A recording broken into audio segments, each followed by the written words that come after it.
સ્વામી શિવાનંદજીએ માર્મિક રીતે કહ્યું છે કે ધ્યાન એક રહસ્યમય સીડી છે જે ધરતી અને આકાશનો મેળાપ કરે છે અને સાધકને બ્રહ્મના અમર લોકમાં લઈ જાય છે. આ રીતે ધ્યાનના માર્ગે જતા ઘણા પ્રશ્નો ઊભા થતા હોય છે. એકવાર ધ્યાન યોગી શ્રી ચંદુભાઈને એક વ્યક્તિએ પ્રશ્ન કર્યો કે ધ્યાનથી મન શાંત થવું જોઈએ, એને બદલે ઘણા વિચારો આવે છે, જેની ધારણા કરી ન હોય તેવા તરંગો મનમાં પ્રગટે છે, અને જેની કલ્પના પણ ન કરી હોય એવા વિચારો સ્ફુરે છે, તો એને માટે શું કરવું? તો આ પ્રશ્નનો ઉત્તર આપતા ધ્યાન યોગી શ્રી ચંદુભાઈએ સૌના અનુભવની વાત કરી છે. ભગવાન બુદ્ધને પણ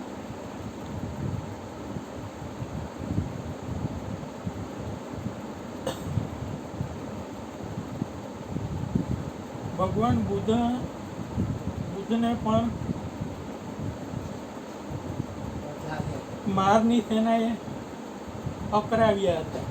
તે મંડ્યા તો રહ્યા, સફળ થયા. માયા, માર, શૈતાન વધુ એક ભાવ દર્શાવે છે. આવું પ્રાચીન કાળની વાતોમાં આવે છે કે અમુક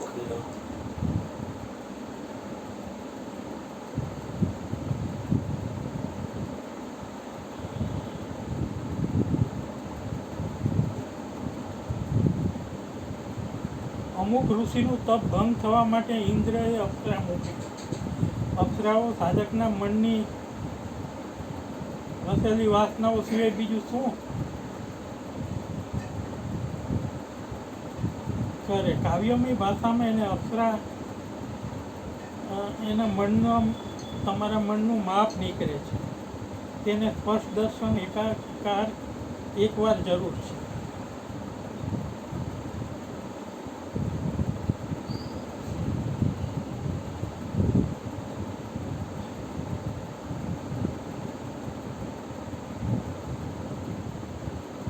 આ રીતે જોવાથી, સાંભળવાથી, સૂંઘવાથી, ખાવા વગેરે ઇન્દ્રિયોના વ્યવહારથી તમારામાં જે સંસ્કારો પડેલા છે તે ધ્યાન સમયે દેખાય છે.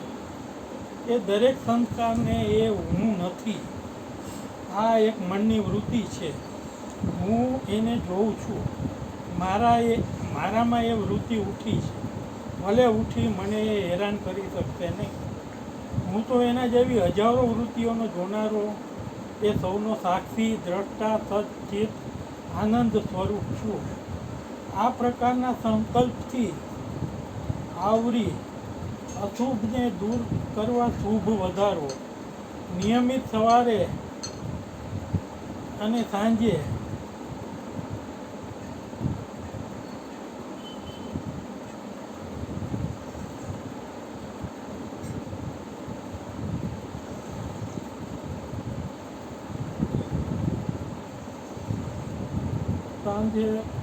શરૂઆતમાં કદાચ મહિનાઓ સુધી કશી જ પ્રગતિ ન જણાય તો પણ વાંધો નહીં, પણ તમારી કૂચ જરૂર શરૂ થઈ ગઈ છે. તમારી પ્રગતિ ચોક્કસપણે થાય જ છે.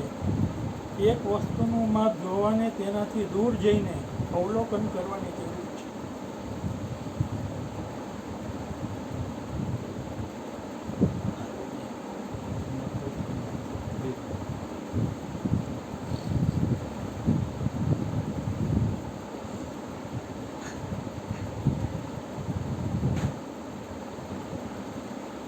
વિચારપૂર્વક અવલોકન કરીને તો ધ્યાનથી, જાપથી, વચનથી, મનનથી, શ્રવણથી કે ભજનો ગાવાથી, ગમે તે પ્રકારની ઉપાસના પદ્ધતિથી જે શાંતિ, આનંદ, ઉત્સાહ અને પ્રેરણા જેવું માલુમ પડે છે, તે બધાનું મૂળ કારણ એક જ છે. ગમે તે રીતે દેહ ભાવનાને ભૂલી, જે રીતે ભૂલાય એ રીતે ભૂલો.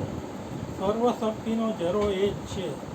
ધ્યાનમાં મન ન લાગે ત્યારે આપણે તો નથી કહેતા કે જાપ કરો, પણ આમાં આપે છે કે જાપે કરો. મન ન ચોટે તો ધર્મગ્રંથો વાંચો, ભજન ગાઓ, ફરવા નીકળો, ત્યાં ઓમનું ગાન કરો. ગમે તે રીતે દેહ પરથી પર થાવો અને આનંદ ખૂટે. આપણી રીત પ્રમાણે આપણે પોતે જ સચ્ચિત આનંદ સ્વરૂપ છીએ. ધ્યાન કોનું કરવું? એ પરમાત્મા સર્વરૂપ સર્વત્ર છે.